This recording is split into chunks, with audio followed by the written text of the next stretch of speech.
उससे आगाह भी होना चाहती है। तो हम इस हवाले से वजीर आजम पाकिस्तान से मिले थे। उन्होंने कहा कि हमारी हुकूमत का बुनियादी एजेंडा ही इसको दुरुस्त करना है और इस पर काम कर रहे हैं।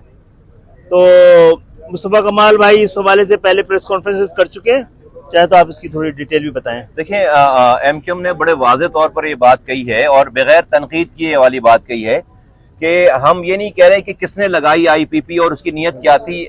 हम किसी की नीयत पर शक नहीं कर रहे। मुख्तलिफ अदवार में, सारे अदवार में आईपीपीज लगी हैं और हम किसी की, सब ने पाकिस्तान के वसीतर मफादात में ये आईपीपीज लगाई होंगी। हम किसी पे शक नहीं कर रहे, उनकी इंटेंशन को क्वेश्चन नहीं कर रहे।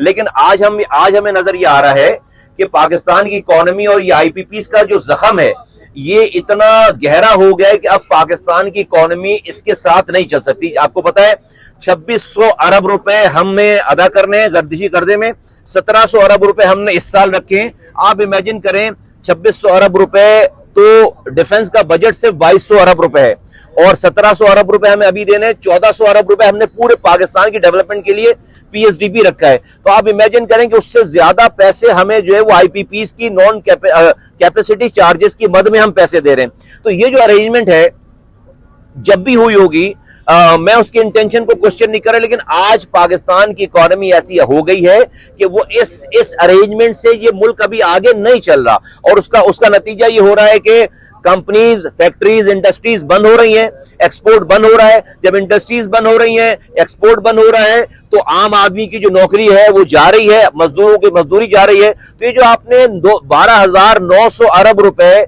जो इस बजट में रखे हैं रेवेन्यू कमाने के लिए, वो कहां से कमाएंगे? वो इंडस्ट्रियल से कमाएंगे, आप वो तनख्वाहदार मुलाजमीन से कमाएंगे। तो जब इंडस्ट्रीज बंद हो जाएगी नॉन पेमेंट पे आईपीपीज के चक्कर में, जब जो है वो वहां का मजदूर जो बेरोजगार हो जाएगा, तो आपका तो पूरा बजट जो है वो फ्लॉप हो जाएगा। आपके बजट में रेवेन्यू आना ही नहीं है। इसलिए हम ये समझते हैं कि पाकिस्तान में पाकिस्तान की इकोनॉमी में आईपीपीज के जख्म को भरे हुए, जहां से ब्लीडिंग हो रही है, इसके बगैर पाकिस्तान नहीं तरक्की कर सकता। सर्वाइवल खागम बदहन जो है वो मुश्किलात में हम पड़ते चले जा रहे हैं। और ये जख्म और ये जिस्म जो पाकिस्तान की इकोनॉमी का जिस्म है प्रॉस्पर करने का, ये कभी भी सही नहीं हो सकता। आम आदमी इसमें बहुत परेशान है।